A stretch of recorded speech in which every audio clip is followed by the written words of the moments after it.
Good morning बच्चों। आज हम इकोनॉमिक्स का नेक्स्ट पार्ट करने वाले हैं। हम स्टार्ट करेंगे टाइप्स ऑफ बैंक अकाउंट्स। अब टाइप्स ऑफ बैंक अकाउंट में क्या है, students you have been made aware of the process of opening of the bank account. अब आपको बैंक अकाउंट को खोलने के बारे में, कैसे बैंक अकाउंट को खोला जाता है उसके बारे में, उसके प्रोसेस के बारे में थोड़ा सा बता दिया गया है। But it is important to mention that bank has different types of accounts to meet the requirements of public differently. अब लोगों की ज़रूरतों के हिसाब से जैसे जैसे लोगों की ज़रूरतें हैं वैसे वैसे अकाउंट्स उनके खुलते हैं। अब अकाउंट्स डिफरेंट टाइप के बैंक ऑफ़र करती है। अब कौन कौन से अकाउंट होते हैं हम उसके बारे में भी थोड़ा सा पढ़ेंगे। The popular among these are, अब इनके बीच में जो पॉपुलर हैं हम उनके बारे में पढ़ेंगे। कौन से हैं? सबसे पहले हम पढ़ेंगे saving account. Saving account is a type of account which can be opened by any person having any level of income. अब सेविंग अकाउंट ऐसा अकाउंट होता है जो कि कोई भी एक इंसान, कोई भी पर्सन अपनी लेवल ऑफ इनकम के हिसाब से खोल सकता है। It is simply a safety account in the manner that the cash remains safe at bank instead of house where chances of theft may occur. Hope you will keep safe the money of your parents wherever you see at your home. This type of account has certain limitations on withdrawals. The deposits are also periodical. अब saving account में क्या है, कोई भी इंसान अपनी level of income के हिसाब से, जैसी उसकी आमदनी होती है उसके हिसाब से अब इस अकाउंट को खोल सकता है और कितना भी कैश एट ए टाइम जमा करा सकता है। बट इसकी जो विड्रॉल की लिमिट होती है वो एक सर्टन एक लिमिट दे दी जाती है, आप उससे ज़्यादा विड्रॉ नहीं कर सकते। ओके, वो उतनी ही लिमिटेशंस हैं। ओके, और जो डिपॉजिट है वो भी आपका पीरियोडिक होगा। कभी कभी मतलब एक उसके हिसाब से आप जमा करा सकते हैं लेवल, अब 3 या 4 बार या 10 बार उसको जमा करा सकते हैं। ओके, उसी हिसाब से आप उसको जमा करा सकते हैं। ओके, और ये हमारा सेविंग के लिए होता है। अगर अपने मनी को हमने घर पे नहीं रखना है, कैश थोड़ा एक्सेस हो गया तो हम उसको सेव करने के लिए बैंक में डाल देते हैं। ओके, ताकि वो सेफ रहे और कोई भी थेफ्ट का चांस ना हो, चोरी का चांस ना हो, इसलिए हम उसको सेविंग अकाउंट में डाल देते हैं। इसके बाद करंट अकाउंट होता है। Current account is used by the businessman who deposit and withdraw many times a day. Bank provides multiple deposit and withdrawal facility in this type of account. अब इस अकाउंट में क्या होता है, ये बिजनेसमैन जो होते हैं वो करंट अकाउंट खोलते हैं। बिजनेसमैन को अब दिन में 2-3 बार भी कराना पड़ सकता है, ज़्यादा ट्रांजैक्शन भी हो सकती हैं दिन में। उसके अलावा दिन की ट्रांजैक्शन के साथ महीने में भी कितनी भी लिमिट हो सकती है, एक लिमिट दे दी जाती है, उतनी लिमिट के हिसाब से बिजनेसमैन अपना ट्रांजैक्शन कर सकता है। ओके, और business provides multiple deposits and withdrawal facilities. अब मल्टीपल डिपॉजिट करा सकते हैं, मल्टीपल नंबर ऑफ डिपॉजिट्स हो सकते हैं और मल्टीपल नंबर ऑफ विड्रॉल भी हो सकते हैं इसी अकाउंट के लिए।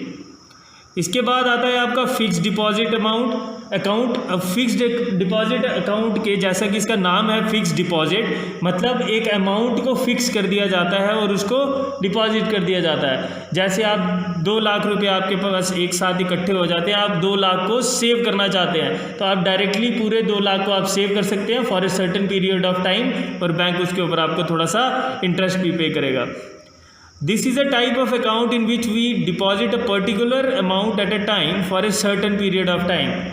एक टाइम पे हम एक अमाउंट को डिपॉजिट कर देते हैं for certain period of time, कुछ समय के लिए।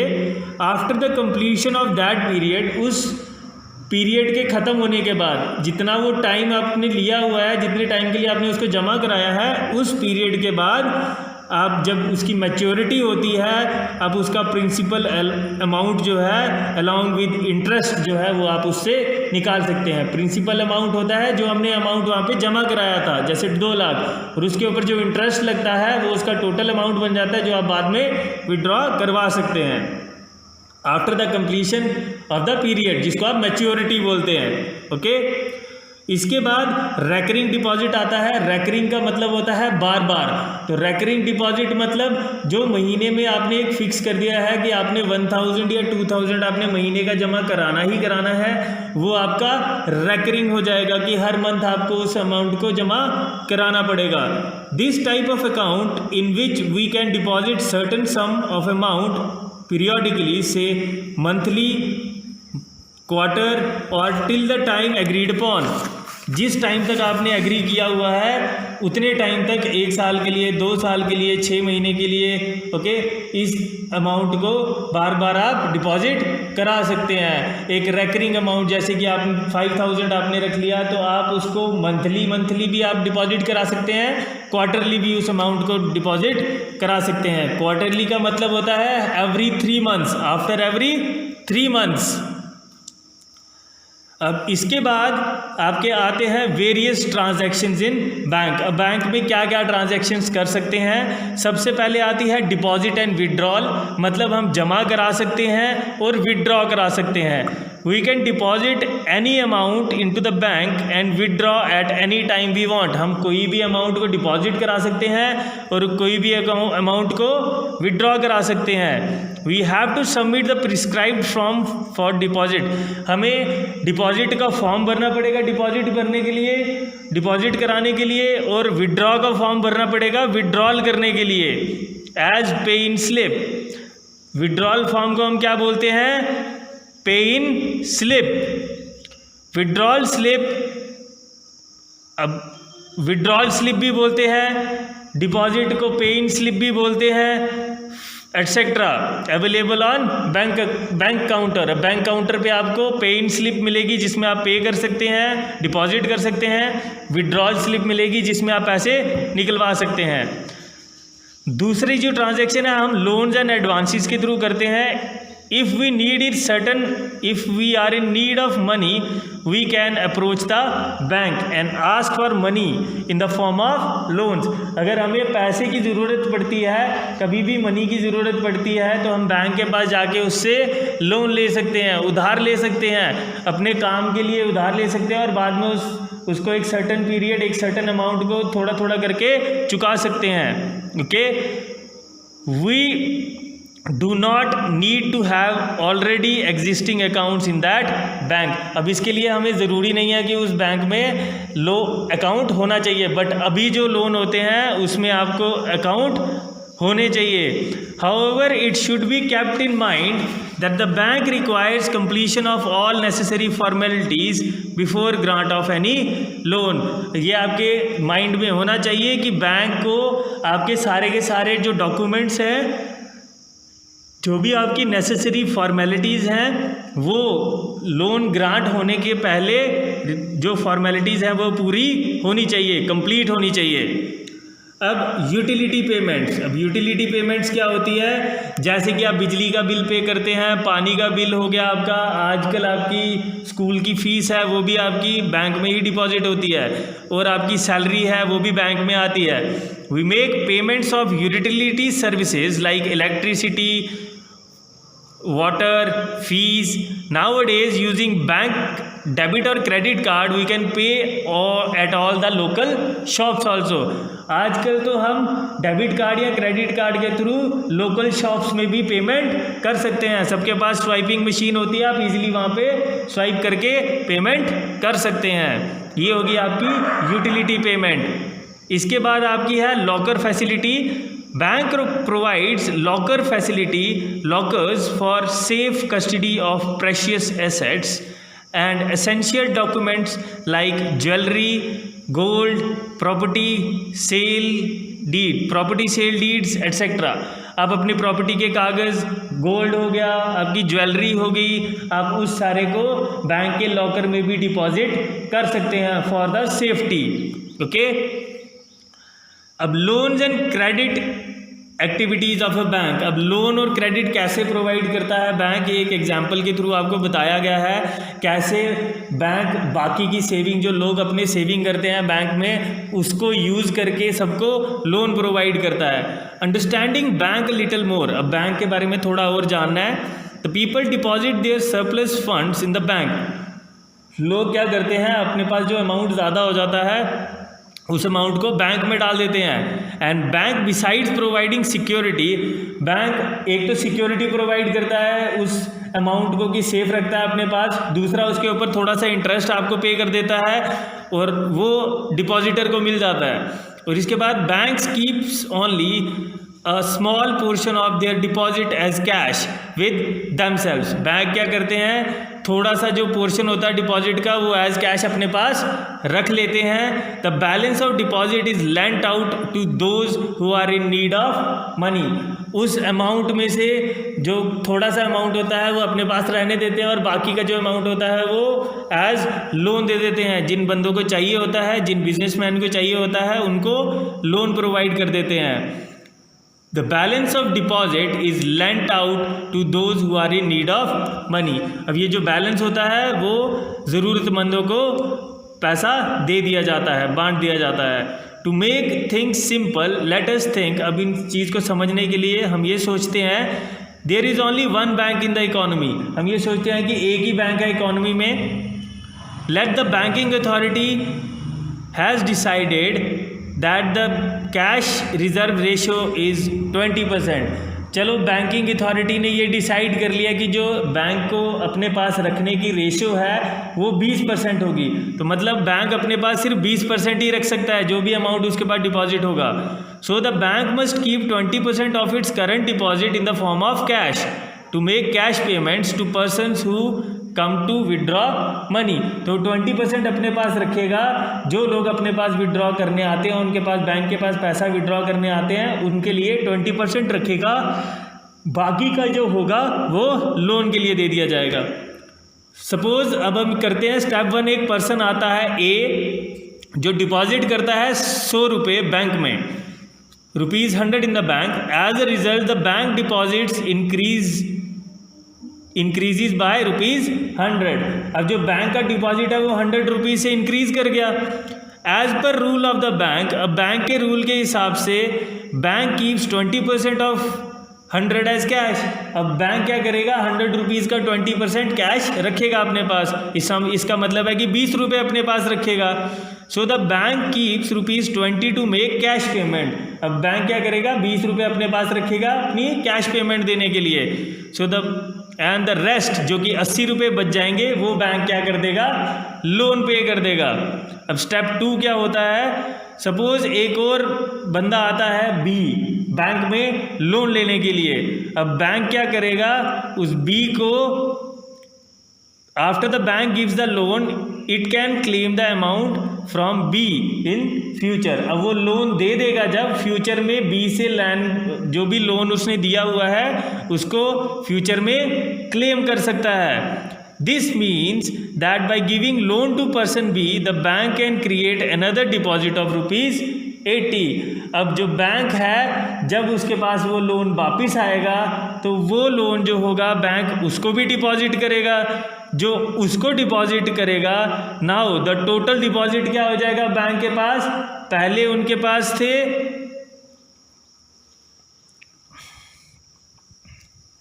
अब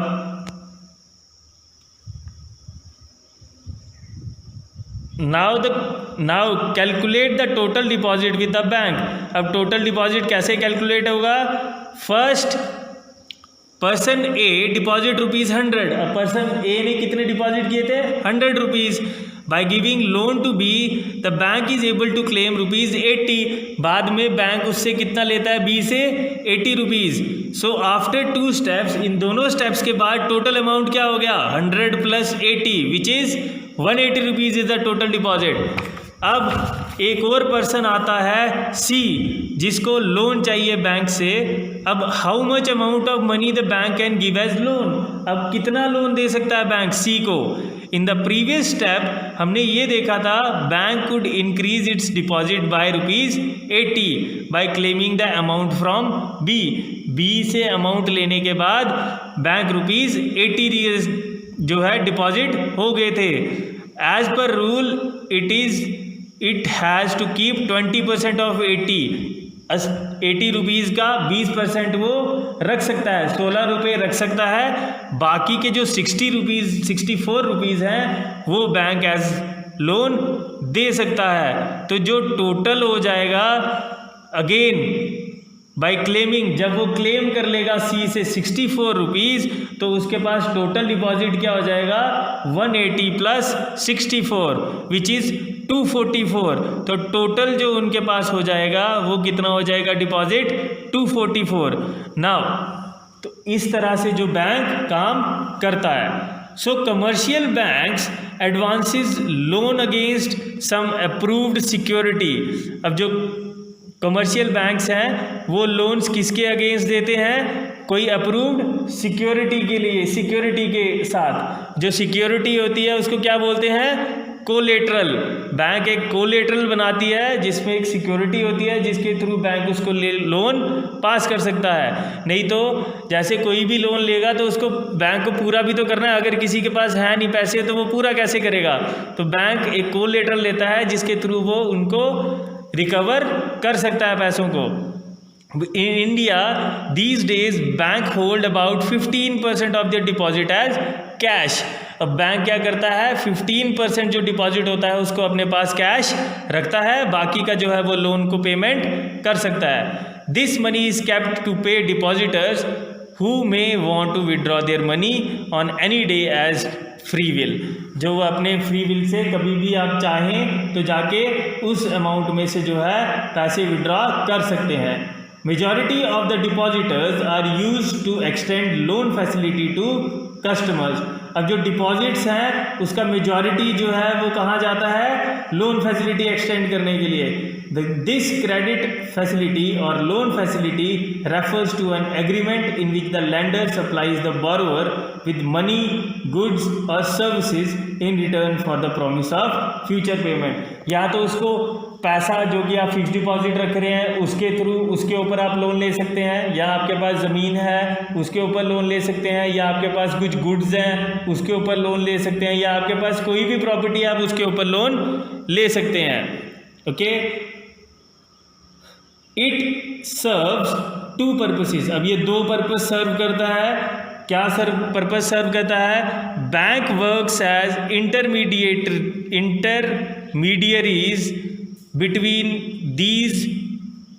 those who have surplus money, जो कि डिपॉजिटर होते हैं जिनके पास ज़्यादा मनी है वो बैंक के पास डिपॉजिट करते हैं, and those who are in need of money, जिनको पैसा चाहिए जो है बोरोवर। तो ये एक ऐसा इंटरमीडिएटरी इनके बीच में प्ले करता है कि जो डिपॉजिटर और बोरोवर के बीच में एक कनेक्शन बना के रखता है, लिंक बना के रखता है। Bank charge higher interest from the looseness as compare to the interest pay to the depositors. जो वो लोन पेमेंट करता है लोगों को उसके ऊपर ज़्यादा जो है इंटरेस्ट चार्ज करता है, और जो डिपॉजिटर्स को देता है वो कम इंटरेस्ट देता है। Okay, the difference between two rates is the bank's profit. इन दोनों के बीच में जो डिफरेंस होता है वो क्या होता है, वो बैंक का प्रॉफिट होता है, जिसके थ्रू वो बैंक के एम्प्लॉयज़ को पेमेंट करते हैं, उनकी सैलरीज पे करते हैं। अब इसके बाद ये एग्जाम्पल है, ये आप खुद पढ़ेंगे। इसके बाद आपको every loan agreement specifies a rate of interest at which the borrower must pay to the lender along with the repayment of principal amount. In addition, banks sometimes demand collateral security against loans. यही आपको बताया गया, bank एक rate of interest decide करता है जो borrower को पे करना पड़ता है along with the principal। जैसे 1 लाख रुपया लिया है, अगर बैंक 12% उसका ले रहा है तो 12,000 उसके ऊपर इंटरेस्ट लग जाएगा और टोटल उसको 1,12,000 देना पड़ता है।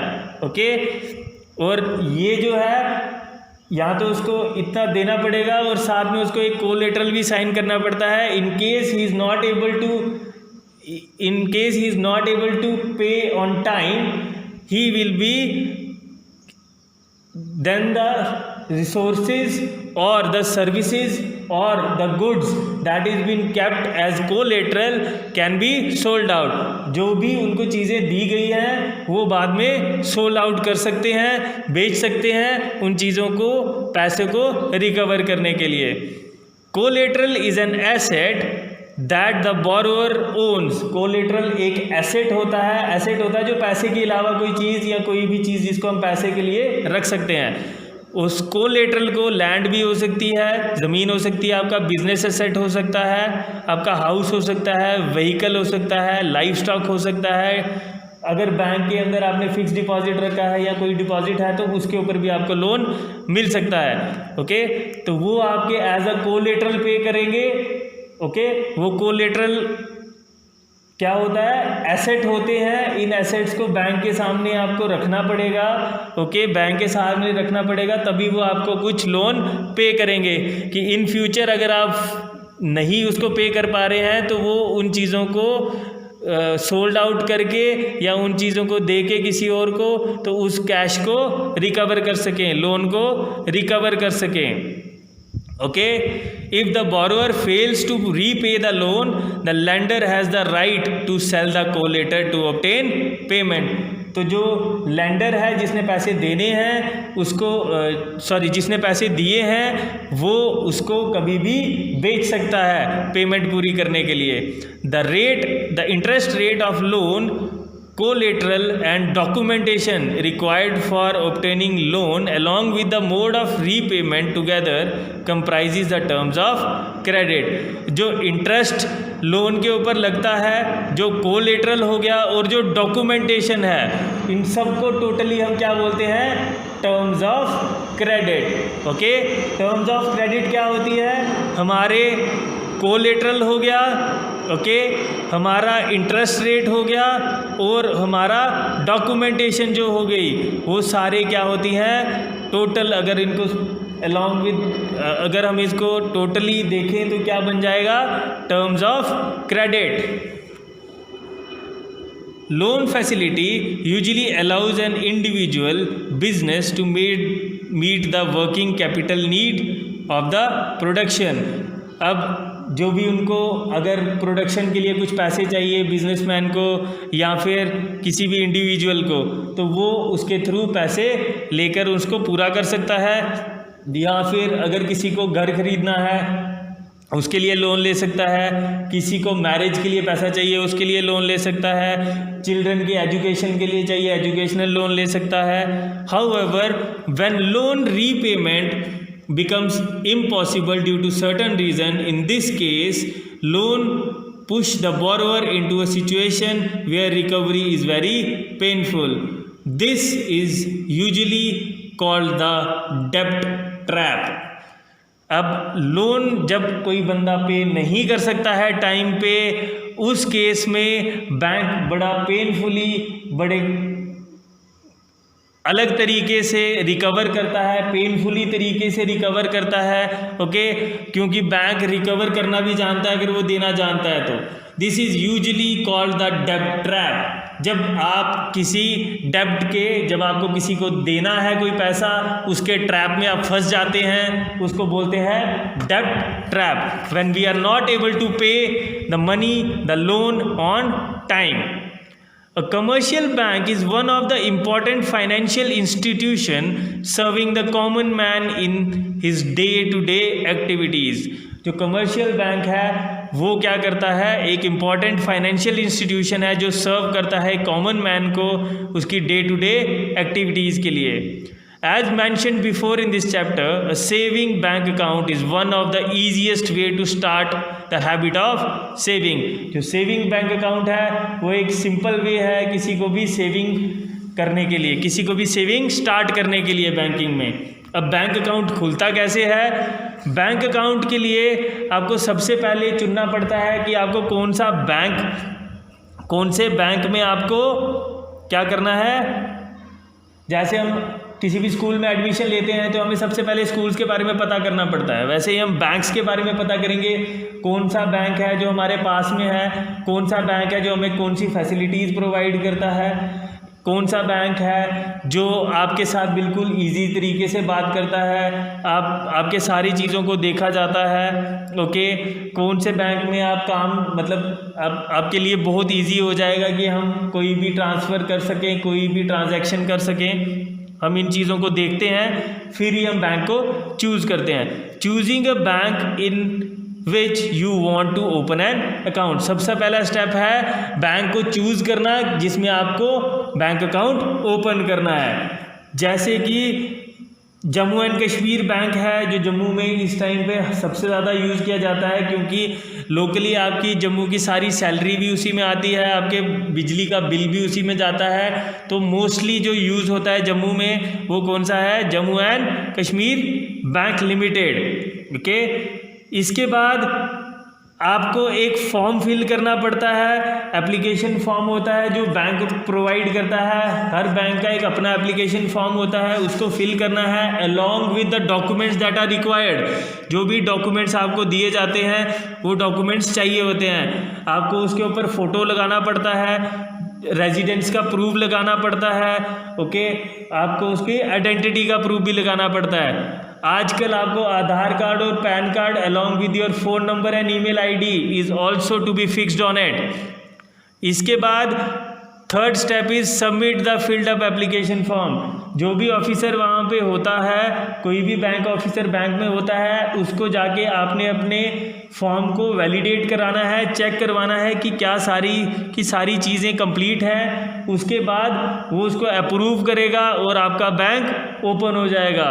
जो बैंक ओपन होगा वहाँ पे आपको नेसेसरी डॉक्यूमेंट्स भी दे दिए जाएंगे। ओके, वो आपको मिल जाएंगे। सपोज़ आपका बैंक अकाउंट नंबर, उसकी कॉपी जो होगी वो आपको मिल जाएगी, ताकि आप आराम से सारी जो भी ट्रांजैक्शंस होती हैं आप उसके ऊपर लिख सकें। उसके अलावा बैंक आपको चेक बुक भी प्रोवाइड करती है। अगर आपने ऑप्शन भरा है, आपको एक ATM कार्ड या डेबिट कार्ड भी दिया जाता है। अगर आपने वो वाला ऑप्शन भरा है तो इन चीज़ों को आपको साथ में दे दिया जाता है। ATM कार्ड, ATM की फुल फॉर्म होती है ऑटोमेटेड टेलर मशीन, जो कि आप ATM में जाके यूज़ करते हैं।